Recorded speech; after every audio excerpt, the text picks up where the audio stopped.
a tall girl dropped a set of keys right in front of her house, and a man behind her just happened to pick them up. After the girl walked away, the man quietly snuck into her room. The decorations inside the room caught his attention, as there were all sorts of toys scattered around. The man had quite a bit of fun exploring. As he was about to leave, he accidentally found a pair of the girl's stockings, and to his surprise, there were £700 hidden inside. With the money in hand, he and his friends went out to buy some new clothes, then hurried back to his hometown. A few days later, a group of police officers showed up. In the middle of the night, they kicked down his door and, in front of his parents, took him straight to the airport to be sent to the UK. The man didn't panic. He thought he'd only be locked up for a few months at most. However, he was sentenced to decades in prison. Not just him, but his father and relatives were also thrown in jail. His youngest cousin, who was just 17 at the time, came out of prison 15 years later, now 32. This man's name is Gerry, and he lived in the war-torn region of Northern Ireland. At that time,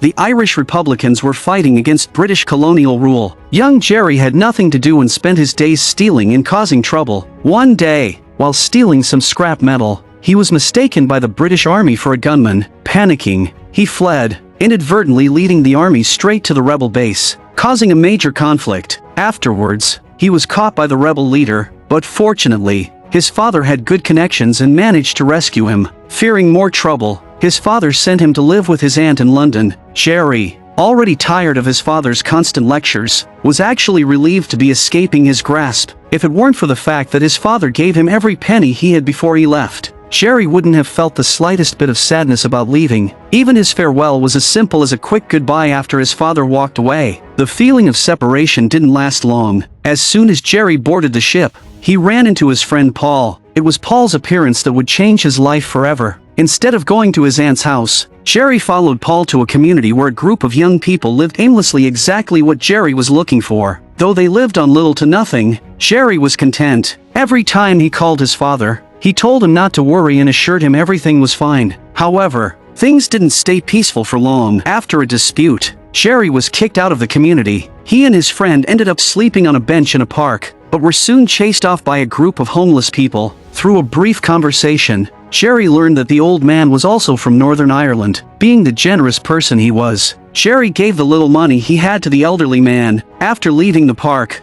they ran into the tall girl who had dropped her keys earlier, and soon found themselves arrested. Gerry didn't think much of the arrest at first, but soon realized the reason they were detained was under the Anti-Terrorism Act. Just as he was saying goodbye to the homeless man, a terrorist attack took place just a few blocks away. Eager to make an arrest, the police quickly linked Gerry to the attack and labeled him a terrorist. Resistance was inevitable, and so was the beating that followed. The police subjected him to unspeakable torture, hoping to force a confession. A few days later, the officer in charge appeared, the only one who hadn't laid a hand on Gerry. Crying, Gerry begged him for help, claiming his friend and the homeless man could vouch for his innocence. The officer immediately brought in Gerry's friend Paul, but instead of offering hope, Paul urged Gerry to confess, implying he had already been forced into a false confession. It wasn't just Paul, several other members of the community had also been arrested and signed blank testimonies. Even his father, who had just arrived in London, was detained. The police were determined to close the case quickly, and were using every trick in the book. They threatened Gerry, if he didn't confess, his father would be executed first. In an instant, Gerry was overcome with panic. Until then, he had been somewhat annoyed by his father. His father's actions always seemed like obligations, and he never really appreciated the love his father had shown him. But now, faced with the possibility of losing his father, he realized how painful it would be. Reluctantly, he signed the blank confession. A few days later, Gerry was sent to a temporary prison in the UK. His arrival caused quite a stir in the prison, with every British prisoner eager to greet the terrorist and his family. Gerry thought that by confessing, he could spare his family further harm, but it didn't take long for his father to be thrown into the same prison. Worse still, his aunt's family was also arrested for conspiring to commit murder. Now his father was his cellmate. While his father remained calm, Gerry couldn't accept this turn of events. He angrily accused his father of never supporting him when he did good things, but always being there when he made mistakes. Now, his father was in prison with him. His frustration grew as he felt he had never done anything to make his father proud, and that his life had been one mistake after another. his father silently listened, knowing that Gerry was actually feeling guilty for causing trouble for his family. Not long after, they were taken to court. Gerry and his friends sat there, thinking the court would clear their names and grant them justice, but those who wronged them knew all too well how innocent they were. Aside from their testimony, the gloves Gerry's aunt had used to wash dishes became key evidence in the bomb-making case. One by one, they were placed on the defendant's bench, with the British officers in uniform swearing to testify against them. It was clear who the judge would believe. The homeless man who could have proved their innocence was listed as untraceable. After a long trial, the jury delivered its verdict, and the courtroom erupted in cheers. Gerry and his friends were sentenced to life in prison, with no parole for 30 years. The others were sentenced to 12 to 30 years. They were sent to the UK's highest security prison, where the worst criminals were held. Gerry and his father received special treatment, kept away from the general population and denied any outdoor activities. The British hated terrorists and their appearance caused the prison to be filled with even more tension. While Gerry's father wanted to appeal, Gerry had already lost faith in the legal system. From that day on, his father never scolded him again. Instead, he treated him like a child, feeding him and comforting him every day, telling him not to lose hope. But the more his father tried to comfort him, the more miserable Gerry became. They were innocent, yet couldn't even leave their cell. Soon, Gerry started to spiral, mixing with the other Irish inmates and getting involved in illegal substances. His father noticed his behavior but said nothing, abandoning his usual lectures. Even when Gerry tried to talk to him, his father refused to respond. "You haven't said a word for 2 weeks. Those things will kill you," his father said. "I don't care, I'll die anyway." Gerry replied, "I'm sorry, I won't touch them again. As long as you're still here." Gerry added, "I don't want you to touch those things, whether I'm alive or dead." His father responded, "Okay, I won't do anything that will upset you," Gerry said reluctantly. Years later, the real terrorists were captured. The true culprit confessed everything, but the police refused to believe him, or perhaps they couldn't afford to. Not long after, the true terrorist was transferred to the same prison as Gerry. When he arrived, he immediately asked to speak with Gerry. He knew that Gerry had suffered in his place. Unlike Gerry, the real terrorist wasn't so kind. He refused to eat in his cell and walked straight into the common area. When the British tried to provoke him, he fought back with all his strength. His defiance inspired Gerry, who had suffered under British oppression for years. Now, with someone leading the charge, Gerry couldn't resist joining the fight. Soon, more Irish inmates joined in. Afterward,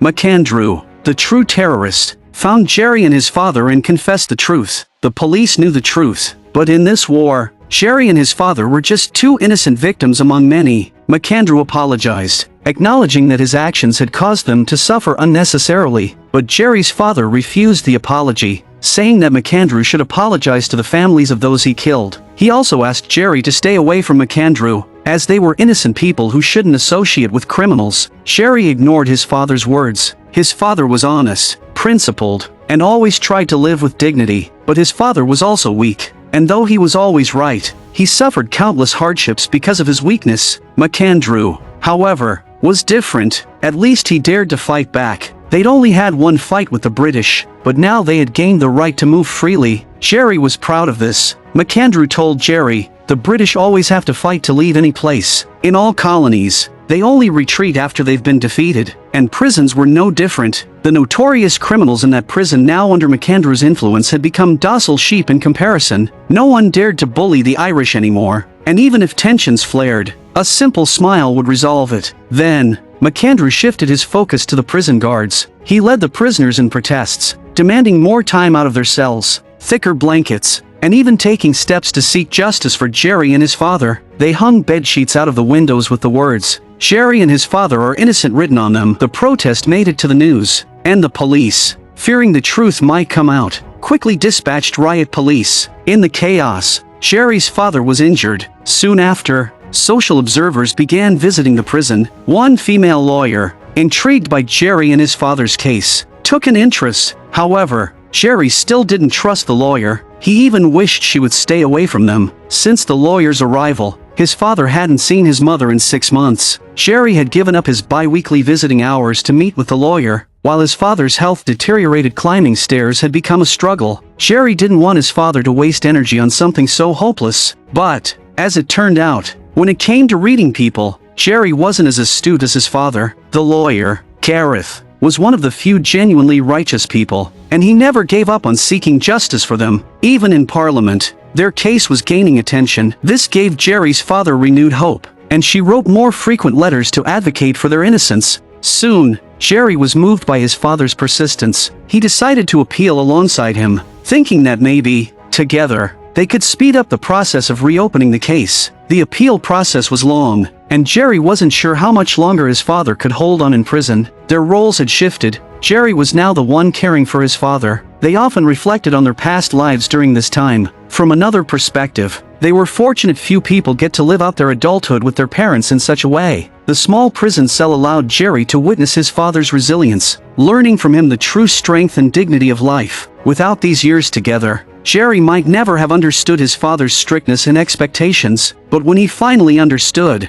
it seemed too late. One day, out of the blue, his father told him he was going to die soon and was worried about his mother. Gerry urged him not to talk like that, comforting him with a promise to take care of his mother, but his father responded, "You can't even take care of yourself. How can you care for someone else?" In his father's eyes, Gerry was still a child. A few days later, his father passed away one quiet night, 12 years after they had been imprisoned. Please don't pity my father!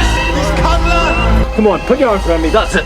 Come on. Take a calm, breathing, calm. Right there, darling, right there. The other inmates lit scraps of paper on fire and threw them out the window in honor of the quiet, misunderstood old man. Most of the prisoners were hardened criminals, but that didn't mean they couldn't recognize right from wrong. They all sympathized with the wronged elder. As the flames outside flickered in the air, Gerry found a reason to keep fighting. He decided to continue the struggle not only for his father's dignity but for the faint hope of justice. His father's death seemed to awaken more people who cared about justice. The lawyer-led protests grew larger, and even the prison guards began offering what help they could within their limited power. 3 more years passed. Just as Gerry was losing hope and on the verge of breaking, the case finally gained the attention of higher authorities. The lawyers were allowed to review the case files and restart the investigation, but the resistance they faced was much greater than anticipated. They were closely monitored, with each page they read being taken from them. Even their writing had to be done with the guards' pens, supposedly to prevent any tampering with the documents. They even transferred Gerry to a farther prison,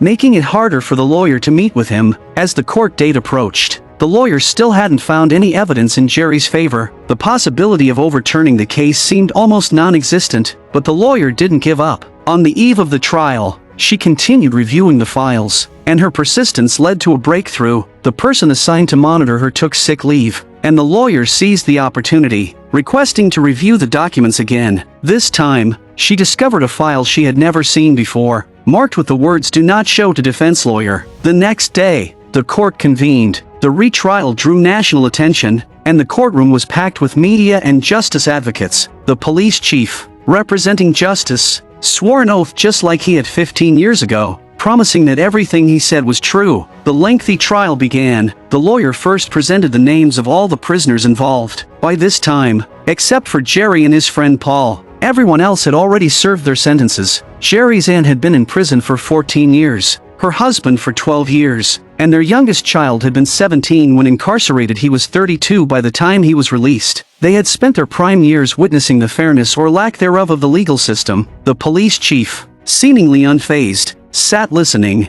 confident in his position, not caring about what the lawyer was saying. However, when the lawyer presented a photo of the homeless man, the chief's expression changed. Then, the lawyer revealed a testimony given by the homeless man before Gerry had been coerced into a confession. This evidence could have cleared Gerry's name, but it had been concealed, resulting in 15 years of suffering for the innocent, including Gerry's father, who had died in prison unjustly. The lawyer's words rang out, and the courtroom erupted in noise. Those who knew the truth began to panic, and even the judge lost his composure. If the lawyer was right, this case would tarnish the entire British judicial system's reputation. The opposing lawyer called for a recess, but under the watchful eyes of the public, the judge could not side with them and denied the request. The lawyer then presented the document marked "Do not show to defense lawyer," and gasps filled the room. In the face of irrefutable evidence, all attempts at defense seemed powerless. At that moment, a well-dressed man whispered something to the opposing lawyer. The lawyer then approached the judge and whispered in his ear. After hearing this, the judge ordered the police chief to leave the courtroom and granted the recess. Because, above the law and justice, There was power that couldn't allow the police chief to bear the blame for the entire judicial system. If they let the chief go down, more scandals would spill out. The best option was to exonerate Gerry, but without admitting fault. Just as Gerry had thought before the trial began, the powerful would never apologize to ordinary people like them. After a brief recess, the court delivered its final judgment. However, it wasn't based on law, it was a royal pardon. The judge announced, "The case is dismissed. You are free to go." I'm a free man and I'm going out the front door. Gerry responded, "I am innocent. I spent 15 years in prison for something I didn't do. I watched my father die in a British prison for something he didn't do. And this government still claims he was guilty. I will tell them until my father is proven innocent. Until everyone involved in this case is proven innocent. Until the real criminals are brought to justice, I will keep fighting for my father." The film ends on a bittersweet note. It had been 15 years from the time Gerry was arrested to when he was released without charge. It wasn't until 2005, 16 years after Gerry's release, that Prime Minister Blair officially apologized to the victims. However, the police officers who framed them never faced any real punishment, and his father's death remained a painful memory for Gerry. He always believed it was his fault his father died. He lived with this guilt until he passed away from cancer at the age of 60. A quarter of his life had been spent in torment, and the second half was marked by this experience. He had 2 mental breakdowns, attempted suicide multiple times, and sank into alcoholism. The £200,000 compensation and the royalties from a film adaptation were squandered in just a few months. The trauma had made it impossible for him to live a normal life. Even today, innocent victims continue to suffer. In the ongoing conflicts like the Russia-Ukraine war and the Israel-Palestine conflict, countless innocent people continue to endure unimaginable suffering every day.